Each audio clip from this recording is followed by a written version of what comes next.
다 같이 일어나셔서 인재 찬양하심으로 7월 둘째 주 주일날 예배를 하나님께 올려드리겠습니다.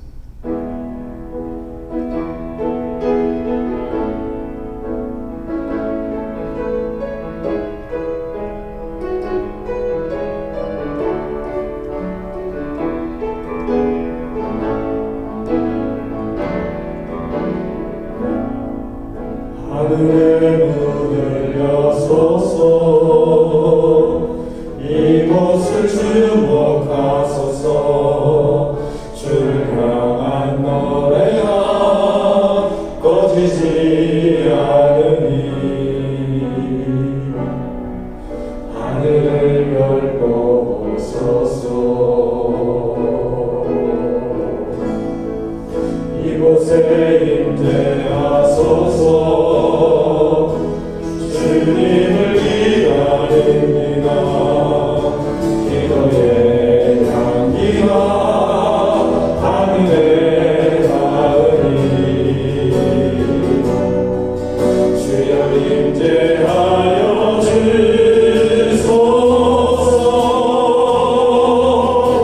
이곳에 오셔서 이곳에 앉으소서. 이곳에서 드리는 예배를 받으소서. 주님의 이름만이 오직 주의 이름만 이곳에 있습니다. 이곳에 오셔서 이곳에 앉으소서. 이곳에서 드리는 예배를 받으소서. 주님의 이름만이 오직 주의 이름만 이곳에 있습니다.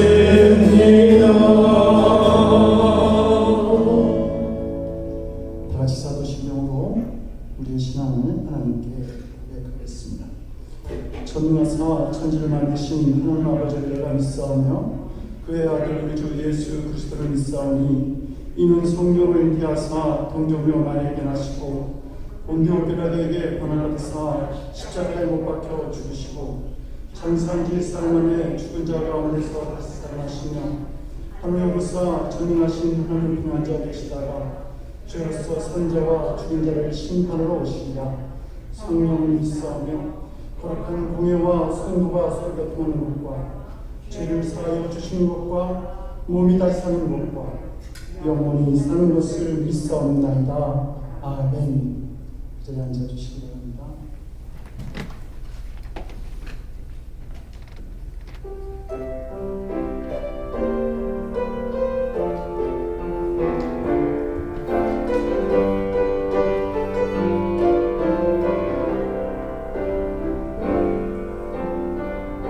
하나님 한 번 더 나를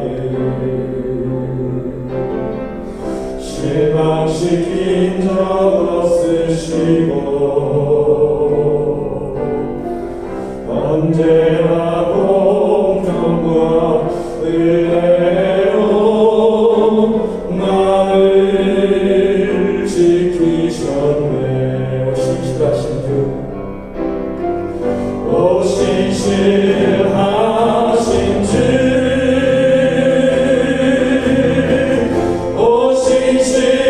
오신실하신 주 내 너를 떠나지도 않으리라. 내 너를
신실하신 주, 오 신실하신 주, 오 신실하신 주, 내 너를 떠나지도 않으리라. 내 너를 떠나지도 않으리라. 내 너를 버리지도 않으리라. 약속하셨던 주님, 그 약속을 지키사 이루어도 영원토록 나를 지키시리라. 나를 지키시리라. 확신하네. 오 신실하신 주, 오 신실하신 주, 오 신실하신 주. 내 너를 떠나지도 않으리라. 내 너를 버리지도 않으리라. 약속하셨던 주님 아멘. 그 약속을 지키사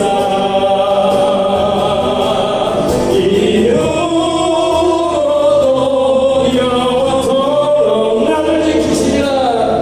나를 지키시리라. 확신하네.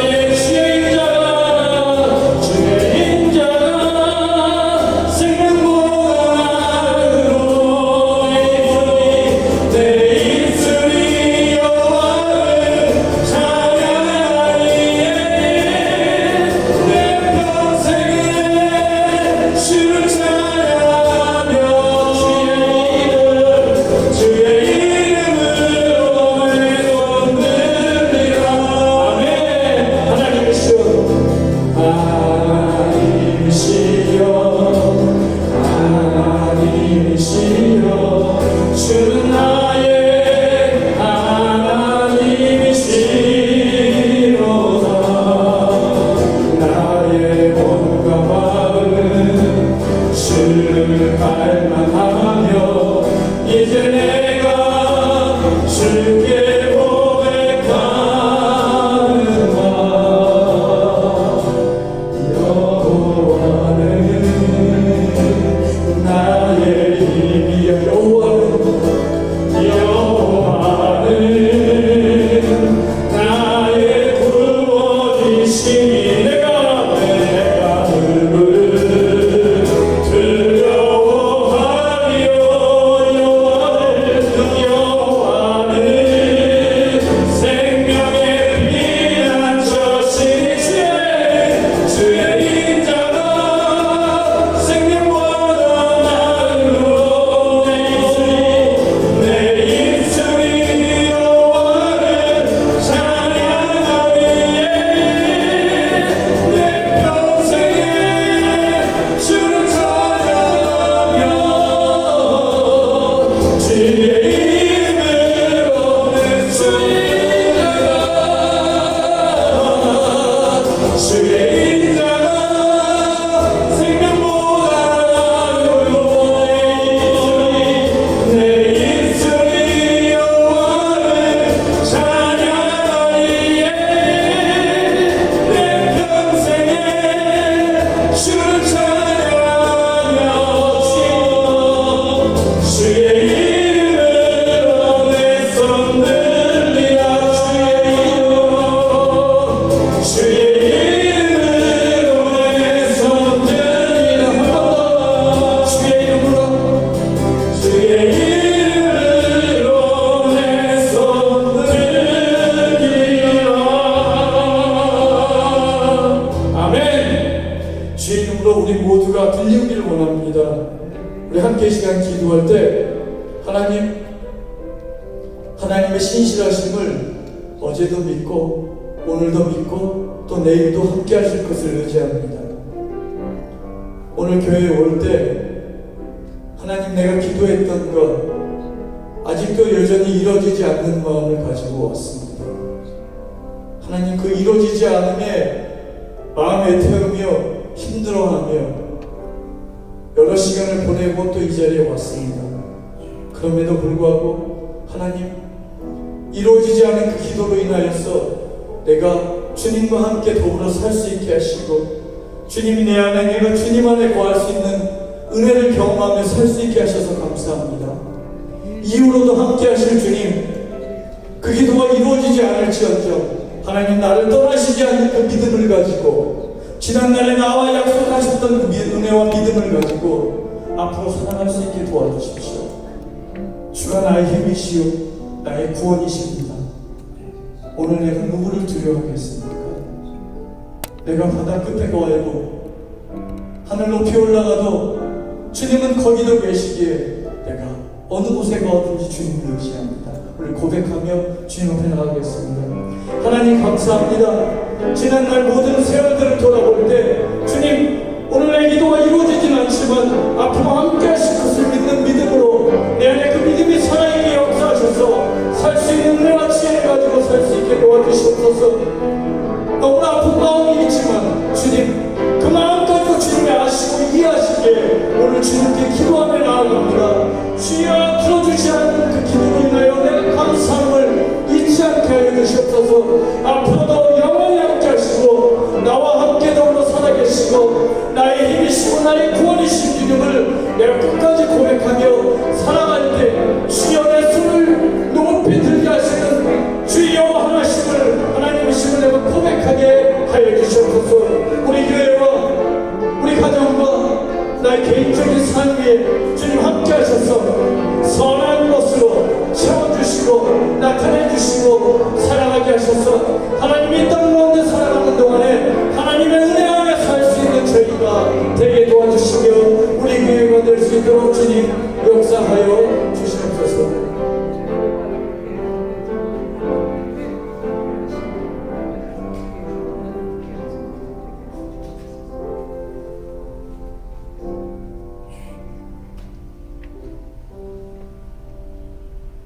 사랑과 은혜가 많으신 하나님 아버지, 오늘도 저희를 불러주셔서 예배를 드릴 수 있게 호흡을 허락하신 주님께 감사드립니다. 지난 어려운 상황 속에서 저희를 보살펴 주시고 또 이렇게 기도할 수 있고 찬송할 수 있는 건강을 허락하신 주님께 감사드립니다. 저희들 어떤 상황 속에서도 주님 안에서 말씀으로 기뻐할 수 있도록 용기 주시고 도와주소서. 나는 여호와로 말미암아 즐거워하며 나의 구원의 하나님으로 말미암아 기뻐하리로다 하는 말씀 붙들고 오늘도 주님 앞에 나아갑니다. 주님의 생기를 불러넣어 허락하신 저희 삶이 주님이 원하시는 삶을 살 수 있도록 인도하여 주시고 주님 도와주소서. 어려움이 있을 때 용기 주시고 상처가 있다면 견고하게 감싸 주시고 치유하여 주시고 슬픔이 있을 때 경배하며 기도하며 찬송 드릴 수 있는 믿음의 삶으로 주님 인도하여 주시옵소서. 여름에만 살다간 그 벌레가 한방눈을 알 수 없듯이 주님, 우리 이처럼 작은 자 기도하지 않을 때 하나님의 열정과 그 세미한 그 크나크신 사랑을 주님 모르듯이 언제나 우리를 등 뒤에서 기다리시는 주님을 믿고 의지하는 겸손한 늘 분별가 되기를 주님 간절히 원합니다. 오늘도 단위에서 주님의 말씀 인도하시는 우리 박 목사님 더욱 강건하게 세워주시고 또한 설교 말씀에 더욱 빛나게 인도하여 주시옵소서. 우리 또한 우리 함께했던 우리 김문정 반주사님 그동안 이 손가락이 아팠습니다. 주님 그의 믿음을 허락하시고 또 그의 믿음을 주님 어여삐 여겨 주시어서 이제 주님이 주시는 그의 은사 잘 사용할 수 있도록 주님 튼튼하게 세워 주시옵소서. 또 여러 가지 어려워진 우리 선교사님과 그의 가족들과 그의 선교지들 주님께서 보살펴 주시고 힘들지 않게 주님 도와주시옵소서. 오늘도 우리에게 하나님 사랑을 부여주시는 우리 주님을 감사하며 예수님 이름 받들어 감사드립니다. 아멘.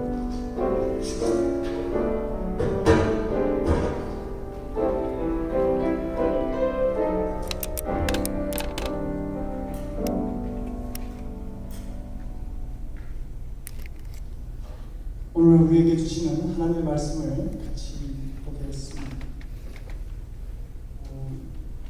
사도행전 11장 19절에서 26절까지의 말씀입니다. 사도행전 11장 19절에서 26절까지의 말씀 나누어 교독하시고 마지막 절은 함께 공독하도록 하겠습니다. 그때 스데반으로 일어난 환란으로 말미암아 흩어진 자들이 베니게와 고로와 안디옥까지 이르러 유대인에게만 말씀을 전하는데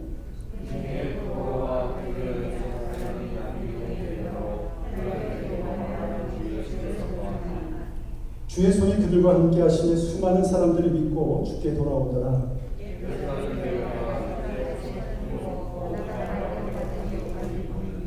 그가 이르러 하나님의 은혜를 보고 기뻐하여 모든 사람에게 굳건한 마음으로 주와 함께 머물러 있으라 권하니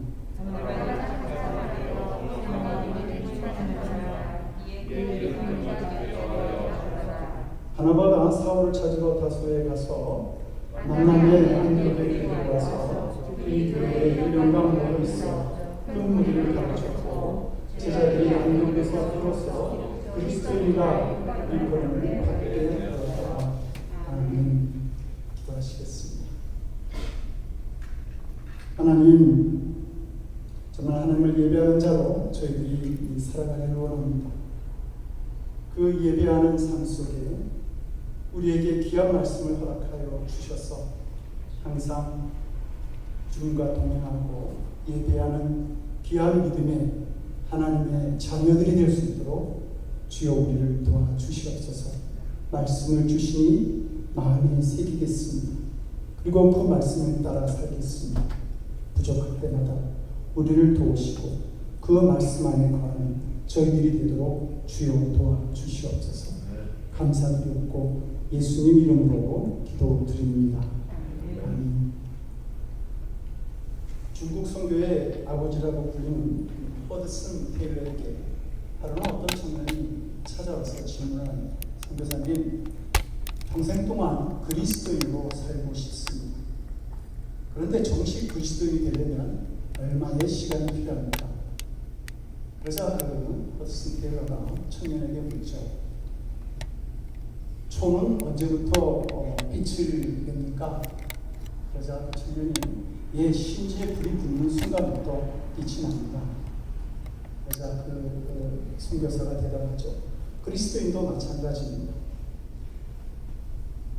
성도가 많은 시간을 교회에 다니고 또 많은 성경의 지식을 가졌다고 하는 것이 중요한 것이 아니라 하나님께서 나를 불러서 나를 필요한 사람으로 사용하신다라고 하는 것을 깨닫는 순간, 그 순간부터 그는 그리스도인의 빛이 드러나게 될 것입니다.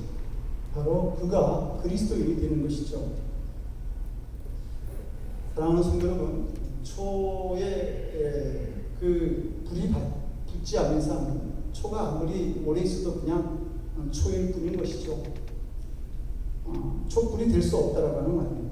교인이 아무리 오랫동안 교회를 다녀도 거기에 그리스도의 모습, 그리스도의 사명이 발견되어지지 않는다고 한다면 그 사람은 그냥 교인일 뿐입니다. 그리스도인이 될 수 없다라고 하는 것이죠. 오늘 우리가 봉독한 본문은 기독교의 역사를 바꾸는 아주 중요한 내용이 들어가 있는데 그것은 하나님께서 복음의 중심 기지를 예루살렘 교회에서 안디옥 교회로 옮겼다고 하는 겁니다. 그 그것을 상징하는 대표적인 단어가 그리스도인이라고 하는 26절에 나오는 단어입니다. 왜 하나님께서 복음의 중심 기지를 옮기려고 했을까라고 하는 우리들의 질문에 오늘 본문 19절, 20절은 그것을 분명하게 보여주고 있는데요. 19절을 보면 도를 유대인에게만 전하였다라고 말하고 있습니다. 그런데 20절을 보게 되면 헬라인에게도 말하였다. 이 헬라인은 이방인을 말하는 것이죠.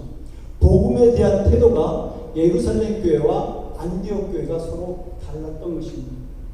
예루살렘 교회 교인들은 복음을 유대인에게만 전하였지만 안디옥 교회 교인들은 이방인에게도 복음을 전하였던 것이죠. 구원의 역사가 유대인뿐만이 아니라 이방인에게도 나타날 수 있다고 믿었던 것입니다. 예수님은 부활승천하시면서 온 세계에 복음이 전하여지는 꿈을 말씀하셨습니다. 그래서 사도행전 9장을 보면 이방 선교에 큰 역할을 감당하게 될 이 사울을 만나시면서 세계 선교를 준비하고 계시죠. 10장에서는 베드로가 이방인 고넬료의 집에 찾아가서 복음을 전하고 세례를 주문해서 이방인들도 구원의 대상이 될 수 있다라고 하는 그 가능성을 보여줍니다. 그리고 이 11장에서는 복음이 이방 지역인 안디옥 지역에 전파되어지면서 복음이 이제 전 세계로 나갈 수 있는 발판을 하나님은 마련하고 계시는 것입니다. 그런데 예루살렘 교회와 교인들은 여전히 복음을 유대인에게만 전하였습니다. 예루살렘에 있던 사도들과 이 예루살렘 교인들은 유대 중심주의에 사로잡혀 있어서 이 구원이라고 하는 것은 유대인에게만 있는 것이다. 이렇게 주장하고 있었던 것이죠. 복음과 구원은 유대인에게만이라고 하는 생각을 벗어나지 못하고 있었던 것입니다. 이것은 예루살렘 교회가 이방인에게 이방 선교에 대해서 너무나 마음이 닫혀 있다고 하는 사실을 보여주고 있습니다. 예수님 제자들조차도 이 복음이 이방인에게 전해져야 된다고 하는 사실을 알지 못하고 있었습니다. 구원을 받는다고 하는 것은 선택받은 자기들만. 그래서 이 19절을 보게 되면 이 예루살렘 교인들이 이방 지역에 가서 복음을 전하는데 그때도 유대인에게만, 즉 유대인들만을 찾아가서 복음을 전하였다고 기록하는 것입니다. 사도행전 10장은 베드로가 고넬료 집에 가서 이제 복음을 전하는 모습이 기록되어 있는데 그때 베드로가 복음을 전했을 때 성령이 임하고 그 고넬료의 집 가족들이 세례를 받는 일들이 일어납니다. 그러자 이 이야기를 들은 예루살렘 교회 교인들이 베드로가 이방 사람인 고넬료에게 가서 음식을 먹고 복음을 전하였다고 하는 사실 때문에 핀잔을 줍니다. 이 이야기를 들은 베드로가 말하죠. 내가 고넬료의 집에 간 것은 하나님의 분명한 계시, 나에게 보여주셨던 한상이 있기 때문에 내가 거기 가서 복음을 전한 것이다. 그런데 이 이야기를 들은 이 예루살렘 교회 교인들은 그래? 그러면 고넬료만 한정적으로 하나님이 허락하셨나 보다. 이렇게 생각을 한 것입니다. 이방인 모두에게 복음이 전하여지고 구원이 임할 수 있다라고 하는 것을 그들은 인정하지 않았다라고 하는 겁니다. 그러는 가운데 안디옥 지역에 복음의 역사가 나타나고 있다고 하는 이야기를 이 예루살렘 교회 교인들이 들어요. 그래서 바나바를 그 안디옥 교회 보내면서 도대체 어떻게 그런 일이 일어났는지 그들이 의심하고 있었던 것이죠. 어떻게 구원의 역사가 이방 지역에 일어날 수 있어? 라고 하는 의심을 가지고 바나바를 이제 보내게 됩니다. 하나님께서는 세계 선교 이 복음에 대한 구원을 세계 선교의 뜻을 두시고 일을 시작하고 계셨는데 이 예루살렘 교회 교인들의 태도는 하나님의 마음을 너무 답답하게 만들었던 것이죠. 그래서 예루살렘 교회 교인들로서는 세계 선교가 불가능하다라고 하는 것을 하나님께서 아시고 예루살렘 교회에서 안디옥 교회로 복음의 전진 기지를 옮기신 것입니다. 하나님께서는 우리가 땅끝까지 복음 선교하는 교회가 되기를 원하십니다. 그래서 지금도 많은 선교사님들이 이방 지역에서 복음을 전하고 있는데, 그런데 이 이방 지역에서 복음을 전한다라고 하는 것, 그것이 쉽지 않은 일입니다. 많은 핍박이 있고 또 익숙하지 않은 장애물들을 대해야 되는 어려움들이 거기에 있는 것이죠. 그래서 예수님께서 우리가 세계 선교 이방 지역에 복음을 전하러 나갈 때에 전제를 하나 두신 것이 있습니다.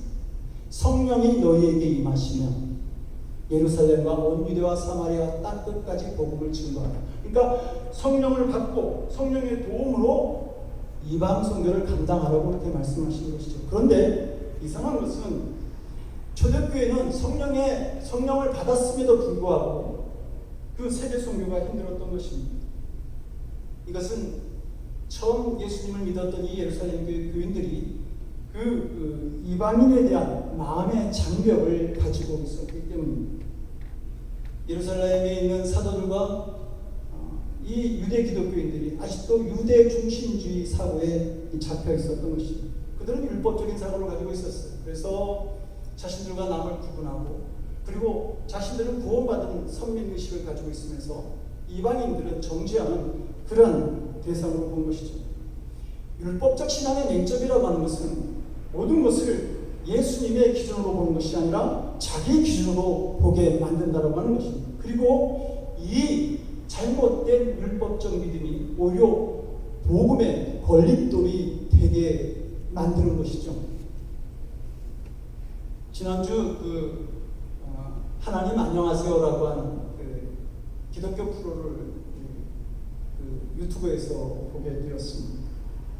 그 프로에서는 왜 성도들이 교회를 떠나는가라고 하는 거기에 초점을 맞춰서 그 문제를 다루고 있었는데 거기에 이제 소개된 많은 사례들을 보니까 힘들고 어려운 문제를 가진 성도들에 대해서 기존의 교회에 있는 성도들이 어떤 주님의 사랑을 가지고 접근하는 것보다는 자신의 생각, 그 율법적인 잣대를 가지고 그들을 바라보고 있었어요. 그래서 너는 왜 그렇게밖에 생각을 못해?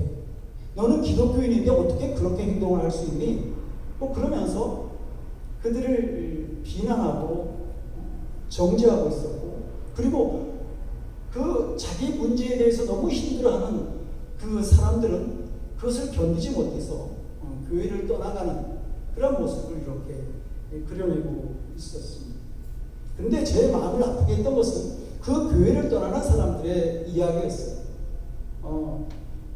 여기마저 떠난다고 한다면 난 이제 어디로 가야 하나? 라고 하는 이야기들. 그리고 어떻게 해서든지 이 교회에 있을 수 있도록 견뎌야 되는 거 아니야? 라고 하는 그들의 이야기들. 그리스도인은 독생자까지 되어주신 그 하나님의 사랑을 가지고 모든 사람을 보는 사람들을 말합니다. 우리가 다른 사람들과 교제하는 기준도 자신이 중심이 되어서 마음의 장벽을 가지고 잣대를 가지고 다른 사람을 바라보는 것이 아니라 나를 위해 생명을 내어주신 그 예수 그리스도에 대한 온전한 믿음의 고백 그리고 그 사랑을 가지고 다른 사람들과 교제할 수 있는 사람이 바로 그리스도인이라고 하는 겁니다. 20절은 예루살렘 교인들과 다른 마음으로 다른 믿음으로 전도하는 사람들을 소개하고 있는데요. 이렇게 말하죠. 그 중에 구브로와 구련의 몇 사람이 안디옥으로 헬라인에게도 말하여 주 예수를 전파하니 이방인인 헬라인에게도 주 예수 그리스도의 복음을 전파하는 사람들이 있었다는 말입니다. 그리고 이런 사람들이 모인 교회가 바로 안디옥 교회 교인들이었습니다. 하나님께서 안디옥 지역을 복음의 전진 기지로 사용하신 데에는 몇 가지 이유가 있어요. 첫째로 지리적인 이점이 있습니다. 이 안디옥은 동과 서, 남과 북 이렇게 사통팔당으로 이렇게 도로가 뚫려 있었고 특히 서쪽으로는 바로 로마로 갈 수 있는 항로가 개척되어져 있기 때문에 안디옥 지역에서 일어났던 모든 일들은 바로 세계로 전파되어질 수 있는 그런 지리적 이점이 이 안디옥에 있었던 것이죠. 그리고 두 번째로는 이 안디옥 지역은 그 유대인의 선교적 핍박을 벗어난 지역이기 때문에 선교 활동이 자유스러웠어요. 복음을 자유스럽게 전할 수 있었던 겁니다. 근데 무엇보다도 하나님께서 복음의 전진 기지를 안디옥 교회로 삼았던 것은 안디옥 교인들이 가진 이방인에 대한 열린 마음들이었습니다. 이 안디옥은 국제 도시적 성격을 띠고 있었기 때문에 여기에는 헬라인도, 로마인도, 유대인도 다 모여서 함께 잘 어울려 살고 있었고, 그래서 그 인종적인 거부감이 거기에 없었던 겁니다. 안디옥 교회 역시 마찬가지였죠. 그래서 이방인에 대한 거부감이 없이 그렇게 열린 마음을 가지고 이방인들과 하나 되어지고 연합하는 그런 교회의 모습을 안디옥 교회가 가지고 있었던 겁니다. 온 인류가 하나님의 자녀요, 예수 그리스도의 구원을 받아야 될 구원의 대상이라고 하는 그런 사실을 그들은 너무도 당연하게 여기면서 복음을 전도했던 겁니다.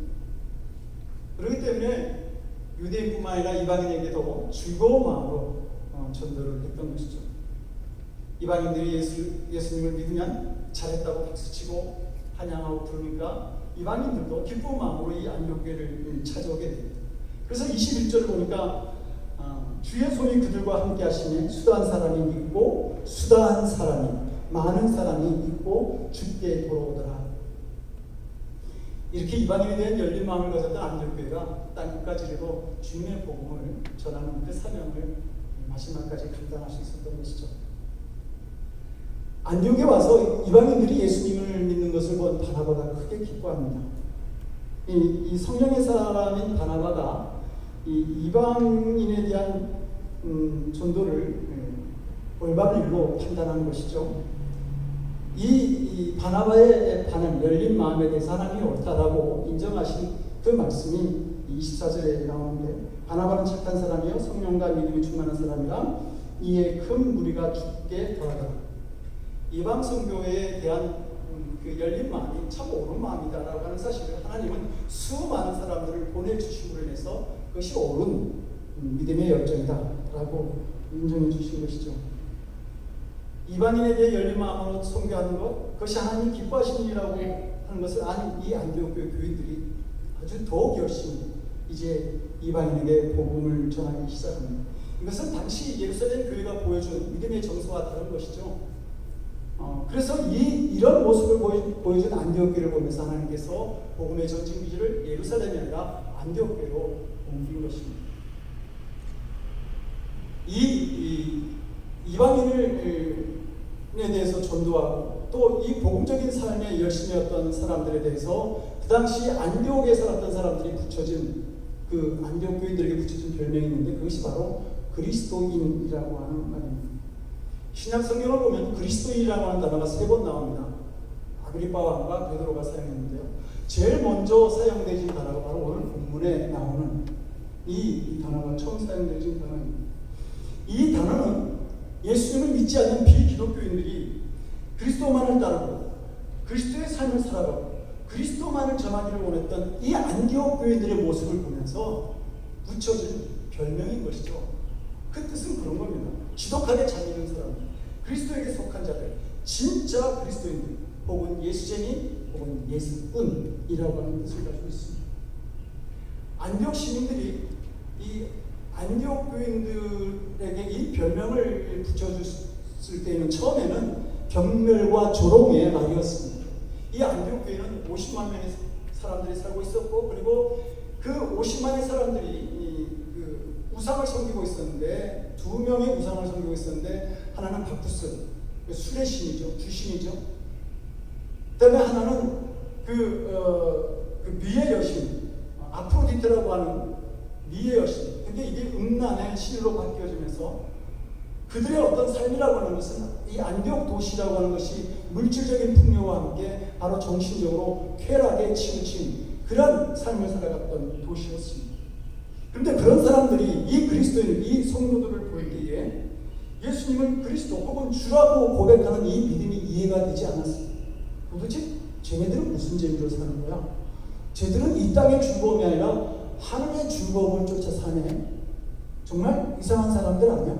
뭐 이렇게 조롱하면서 자신과 다른 종교를 가진 사람들에 대해서 멸시하면서 부른 이름이 바로 그리스도인이라고 하는 이름입니다. 그러나 또 다른 이 크리스티아노스라고 하는 이 그리스도인이라고 하는 칭호는 안디옥 시민들이 예수님을 믿는 그 사람들로부터 받은 인상을 그대로 나타낸 말이기도 합니다. 저들이 볼 때 그리스도인들은 항상 그리스도를 따르고 그리스도를 말하고 그리스도만을 찬양하고 그리스도를 주님으로 왕으로 하나님으로 섬기면서 경외하고 예배하는 그러한 사람들이라고 하는 사실을 그들이 알게 된 것이죠. 정말 안디옥 교회 교인들은 그리스도가 없이는 예수님이 없이는 살 수 없는 사람으로서의 삶을 살아갔던 것입니다. 그런 그들을 보면서 이방 사람들이 그들을 향해서 그리스도인, 주를 믿는 사람들은 그리스도인이다 라고 부른 것이죠. 초대교회 서머나 교회 감독이었던 폴리캅이라고 하는 사람이 있었는데 그는 믿음을 배반하지 않아서 순교를 당하게 됩니다.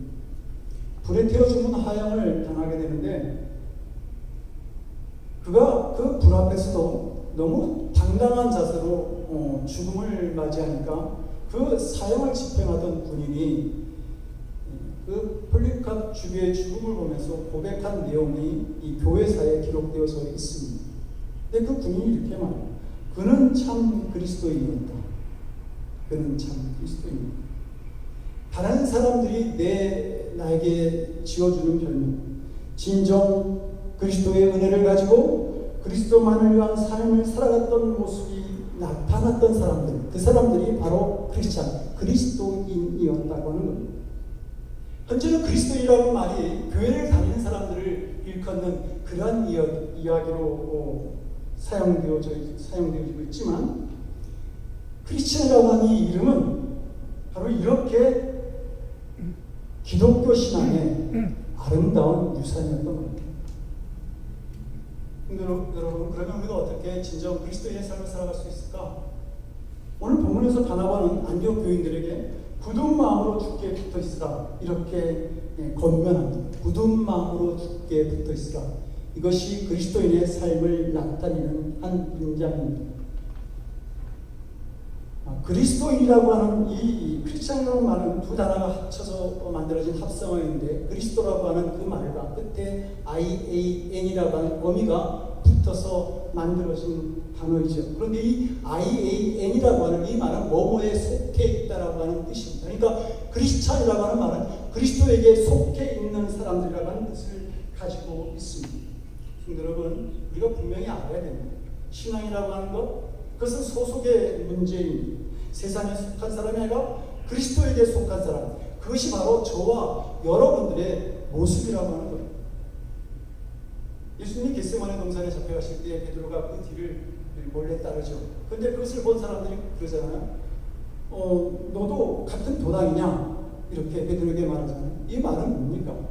예수님을 따르는 무리냐? 너도 예수님을 따르는 무리냐? 이렇게 묻는 것입니다.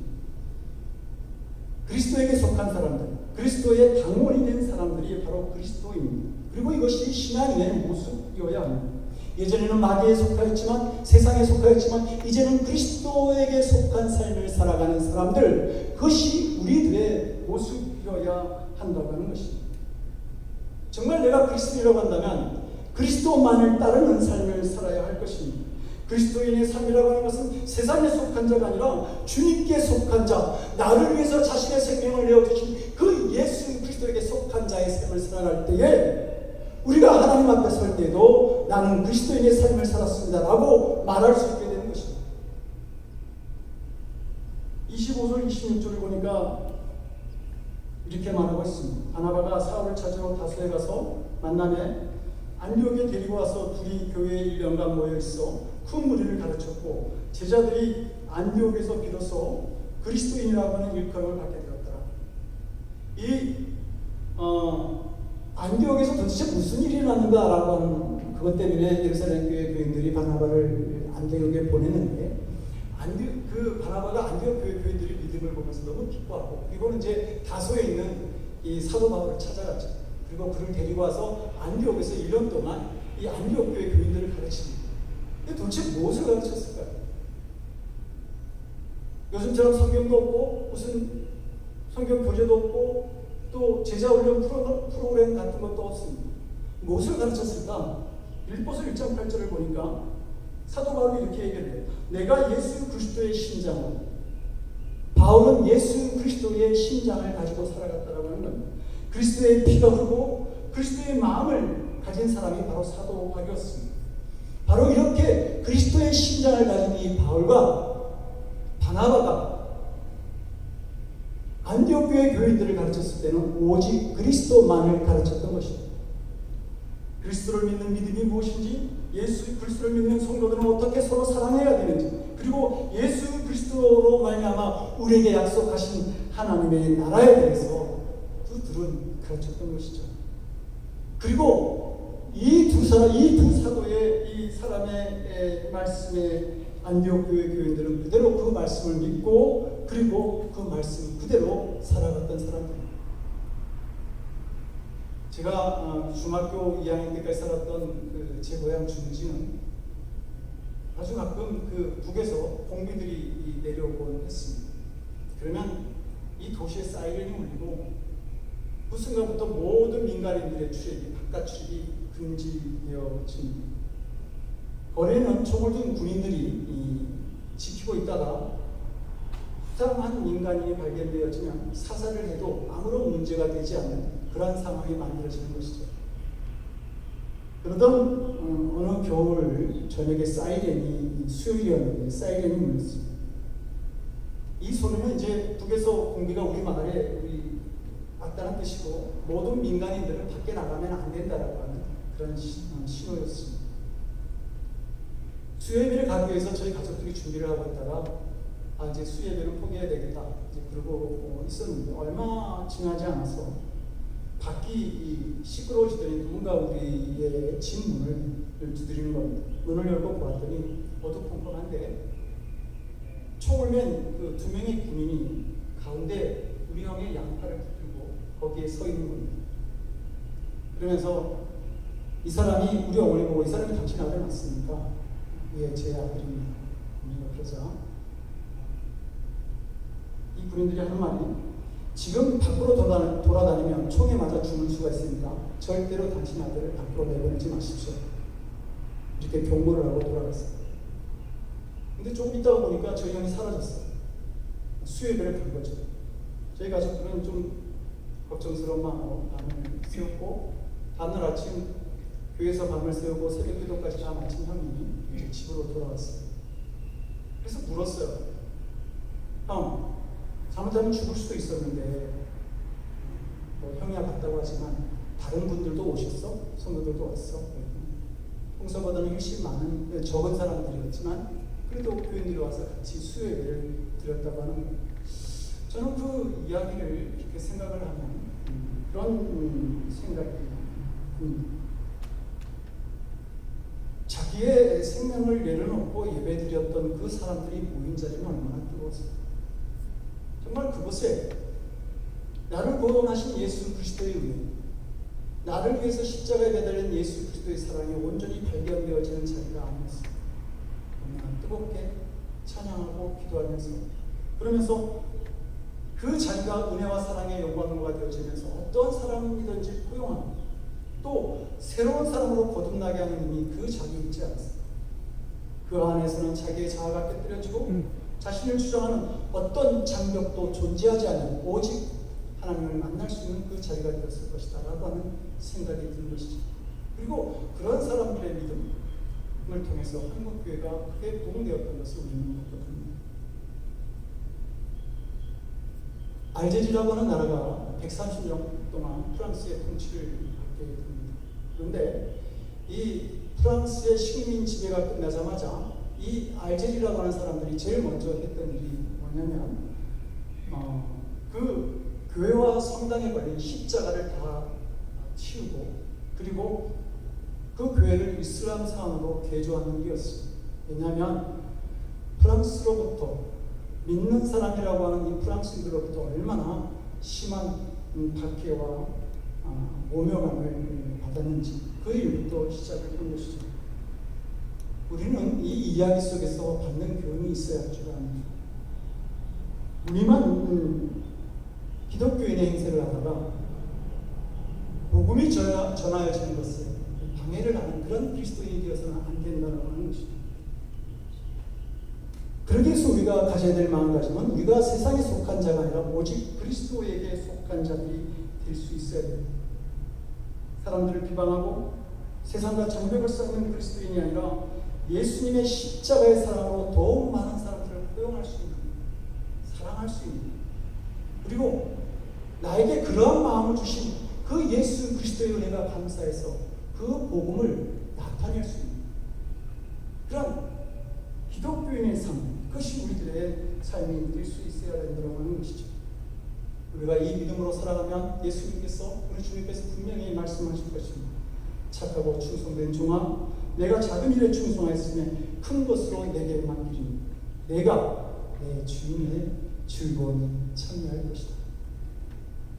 우리가 그리스도인의 삶을 온전하게 살아감으로 인해서 이 주님의 음성을 듣고 주님이 주시는 그 즐거움, 그 은혜 가운데 영원히 거할 수 있는 사랑하는 성도들 될 수 있기를 주님의 이름으로 간절히 축원드립니다. 기도하시겠습니다. 그리스도인의 삶을 허락하신 하나님, 우리가 소속된 삶이 이 세상이 아니라 주님 안에 있음을, 주님께 속해 있음을 분명히 아는 저희들이 되게 하여 주시옵소서. 그리하여 그리스도인 된 삶을 통해서 모든 창력을 무너뜨리고 더욱 힘써 그리스도의 사랑을 나타내고 그리스도를 전하는 삶을 살아가는 저희 모두가 될 수 있도록 주여 은총을 베풀어 주시옵소서. 그러한 삶을 살아가도록 우리를 도와주시옵소서. 우리 주 예수 그리스도 이름 받들어 간절히 기도드려옵나이다. 아멘. 459장 찬송하시면서 하나님께 드리겠습니다.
하나님, 우리에게 하나님을 알 수 있는 믿음을 허락하시고 우리에게 주어진 모든 것이 하나님의 은혜 속에 있음을 또한 깨달아 하나님을 예배하게 하시니 진정 감사드립니다.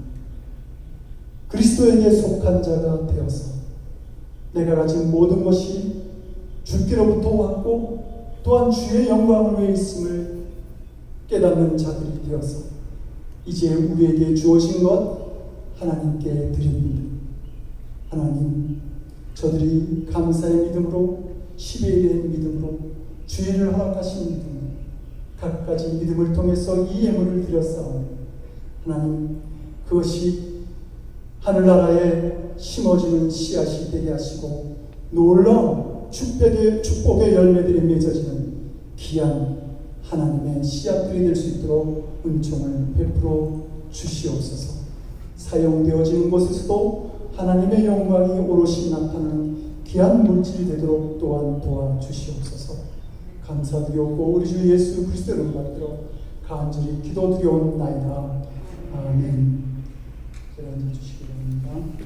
방금 말씀드리겠습니다. 오늘부터 우리 점심 친구 시작됩니다. 지난 3주간 밖을 돌면서 이렇게 교제를 나눴는데요. 이제 오늘부터 그래서 4주간으로 우리 옆에 사무실에서 지금 음식을 나누겠고요. 지금 음식 김밥하고 떡하고 또 맛있는 음료수를 갖가지 음료수들이 준비되어져 있습니다. 참석하셔서 교제를 나눠주시면 좋겠습니다. 그리고 집에 있는 어떤 그 가족들 사이에 있는 어떤 기념일이 있으면 그것을 이렇게 기념하는 의미로도 식사를 제공하는 것도 참 좋겠다 생각이 듭니다. 오늘 우리 김문정 집사님 오셔서 반주해 주셨습니다. 참으로 오랫동안 기도하고 그래서 만나 뵌 분이라 더 큰 기쁨이 있었습니다. 앞으로 이제 저희들과 함께 이렇게 신앙생활하면서 더욱더 우리가 하나님께 드리는 예배를 아름답고 귀하게 만들어 주실 줄로 믿습니다. 너무 감사드리고요. 그리고 2주지만 우리 김은정 자매는 또 함께 이렇게 2주 동안 수고해 주셔서 너무 감사했어요. 솔직히 제가 오늘 여러분들에게 조금 미안한 건 예배 시작할 때 예배 부름을 제가 까먹었어요. 근데 김은정 자매가 그때까지 안 오는 거예요. 제가 많이 신경이 많이 쓰였어요. 함께 예배드리게 돼서 너무 감사하죠. 이제 오늘 함께 이제 저희랑 신앙생활하고 반주해 주신 김윤정 집사님 또 그 2주 동안 반주를 해주신 김인경 자매 감사와 고맙다는 그런 의미에서 환영의 박수 같이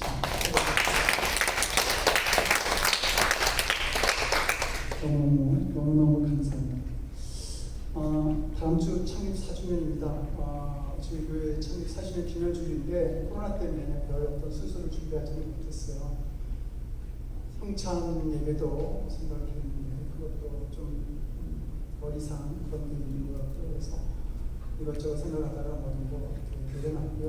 그리고 점심 식사를 대신 좀 풍성하게 교제할 수 있는 그런 시간으로 준비하려고 합니다. 그렇게 하시고 창립 4주년을 맞는 이 뉴푸른 교회에 위해서 정말 그리스도의 삶을 살아가는 저희들의 교회와 그 의미를 위해서 한 주 동안 기도해 주시기 바랍니다. 이제 다 같이 나셔서 축복을 찬양하시고 기도하시고 예배를 마치겠습니다.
이제는 하늘의 높은 보좌를 보시고 이 땅에 오셔서 우리의 죄를 대속하시기 위해 그 귀한 몸을 십자가에 대신 우리 주 예수 그리스도의 놀라우신 은혜와 하나밖에 없는 독생자를 이 땅에 보내셔서 그 십자가에 그 피를 다 흘리게 하시며 우리를 향한 놀라운 구원을 완성하신 아버지 하나님의 극진하신 사랑하심과 죄악이 가득한 세상 속에서도 마귀에 속한 자가 아니라 그리스도에게 속한 자, 세상이 아니라 주님께 속한 자로서의 삶을 살아갈 수 있도록 언제나 우리와 함께 하시고 우리에게 격려하시고 힘을 주시는 성령님의 강화 감동, 우리 안에 교통하시고 역사하시는 놀라우신 주님, 그리스도인의 정체성을 분명히 알고 그리스도에게 속한 자임을 고백하며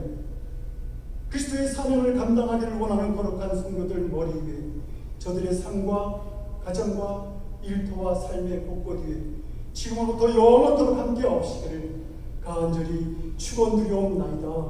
아멘.